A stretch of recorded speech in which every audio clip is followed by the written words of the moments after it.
Hello everyone! Welcome to my mini vlog at ngayon isi-share ko po sa inyo nung araw ng birthday ko dahil nagpakasal kami nung araw ng birthday ko at nag-celebrate kami dito sa Shimoda, Yamatoka na matatagpuan dito sa Kisame Shimoda, Shizuoka. Shimoda is a city on the southeast eastern Izu Peninsula in Japanese Shizuoka Prefecture. At dahil hindi pala nabuksan ng staff yung champagne dahil matigas nga siyang buksan, binuksan na ng asawa ko. Yung asawa ko talaga nag-search ng lugar na to kasi birthday celebration ko at parang honeymoon na rin namin. Tuwang-tuwa nga sa amin yung staff habang binibidyohan niya kami. Ang dami ko nga nakain nung araw na yan, busog na busog ako. Ang ganda po ng hotel nila dito kasi yung view yung dagat at makakapag-relax ka talaga. At may onsen din po sila dito. O diba ang ganda ng view nung kumain kami ng breakfast? And the next morning, dito po kami pumunta sa Ryogo Sea Cave at may entrance kasing nakalagay kaya dito na rin kami bumaba. Nagulat ako nung pagkababa namin, kami lang yung tao. Gusto kasi naming tingnan yung may heart na pa-shape, hinanap namin kung saan yun. At pagkababa ko, nasilayan ko yung tanawin, super ganda. Ang ganda ng tubig at saka yung malalaking bato. Sabi ko nga sa asawa ko, asan yung heart dito? Tapos tinignan ng asawa ko, hinanap naman niya, asan yung heart?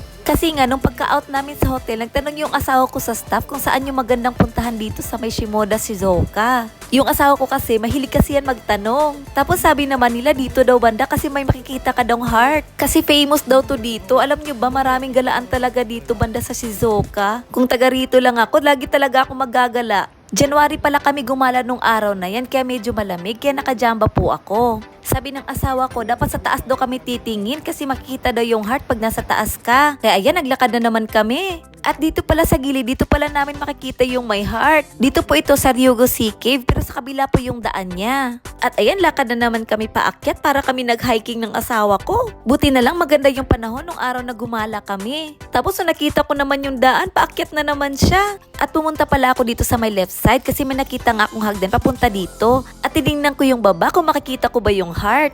Nung pagkakita ko, hindi pa pala, wala pa palang heart kaya umakyat na naman kami. Pag umakyat ka pala dito, nakakahingal rin pala. Tapos yung suot ko, nakaboots pa ako. Kung alam ko lang na dito kami pupunta, magdadala talaga ako ng rubber shoes. Yung asawa ko kasi, ma-adventure kasi to kaya alam ko na pag aalis kami, magra-rubber shoes na talaga ako. Habang naglalakad kami, sabi ko nga sa asawa ko, kung malayo pa ba, sabi ng asawa ko, first time niya din pala dito. Kaya patuloy kaming naglakad at sinundan lang namin yung mga araw na nakalagay sa gilid. Pero alam nyo, buti binibideo ko ng asawa ko tuwing may mga pupuntahan kami kasi hindi talaga ako nagbibideo. At ngayon, nagamit ko na siya kasi naisipan ko na mag-vlog. At sa haba ng paglalakad namin, andito na kami. Tinawag ko agad yung asawa ko kasi nakita ko na nga yung heart. Tingnan niyo pong mabuti, pormang-porma po siya na heart. Ang ganda po niyang tingnan. Hanggang dito na lang. Sana nag-enjoy po kayo sa panonood at sana makapunta din kayo dito. Maraming salamat po. Thank you for watching. Bye! Arigatou gozaimasu!